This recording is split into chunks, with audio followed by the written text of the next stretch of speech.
আজকে শেয়ার করব বুর্জ খলিফার ভিডিও। হ্যালো এভরিওয়ান, আসসালামু আলাইকুম। আমি রেশমা। কেমন আছো সবাই? আশা করছি সবাই ভালো আছো। আগে একটা দুবাইয়ের ভিডিও ছেড়েছিলাম, সেই ভিডিওতে বলেইছিলাম যে কখনো যদি সুযোগ আসে তো বুর্জ খলিফার ভিডিওটাও তোমাদের সাথে শেয়ার করব আর বিস্তারিতও কিছুটা জানাবো। চলো তোমাদেরকে বুর্জ খলিফাটা একটু ঘুরিয়ে দেখাই।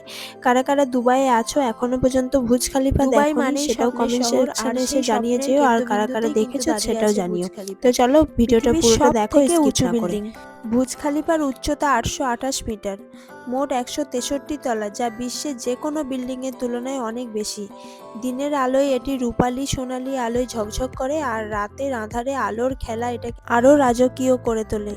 বুর্জ খলিফা নির্মাণ হয় 2004 সালে এবং 2010 সালে এটা আনুষ্ঠানিকভাবে খোলা হয়। এবার বলি, দূর থেকে তো বুর্জ খলিফা দেখতে খুবই সুন্দর লাগে, কিন্তু ভেতরে কি কি আছে সেটাও তো জানতে হবে। লাক্সারি হোটেল আছে, রেস্তোরাঁ আছে, কর্পোরেট অফিস আছে, তারপরে রেসিডেন্স মানে ফ্ল্যাট, তার ফিটনেস ক্লাব, সুইমিং পুল, আর সবচেয়ে আকর্ষণীয় অবজারভেশন ডেক আছে।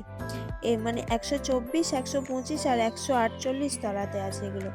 এই অবজারভেশন ডেক থেকে পুরো দুবাই শহরকে যেন হাতের তালুর ওপর দেখা যায়। বুর্জ খলিফাকে কিন্তু বিশ্বের সর্বোচ্চ টাওয়ারও বলা হয়, আর দুবাইয়ের সবচেয়ে আইকনিক ল্যান্ডমার্কও বলা হয়। দারুণ ভিউ এখান থেকে, ওপর থেকে সব পুরো গোটা দুবাইটা দেখা যায়, দারুণ ভিউ।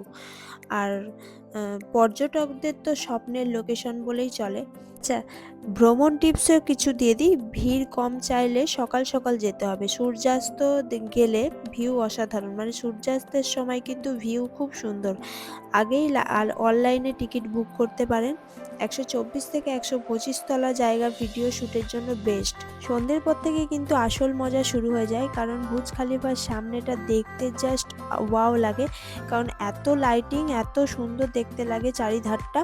আর পর্যটকরা তো খুবই এনজয় করে, আর ডান্সিং ফোয়ারা, মানে মানে মিউজিকের সাথে সাথে ডান্সিং ফোয়ারা হয়, এত দারুণ লাগে ভিউটা, খুব সুন্দর। তো তোমাদের কেমন লাগলো সেটা কিন্তু কমেন্ট সেকশনে এসে জানিও, আর কারা কারা দুবাই থেকে দেখছো ভিডিওটা তারাও কিন্তু কমেন্ট সেকশনে জানিও।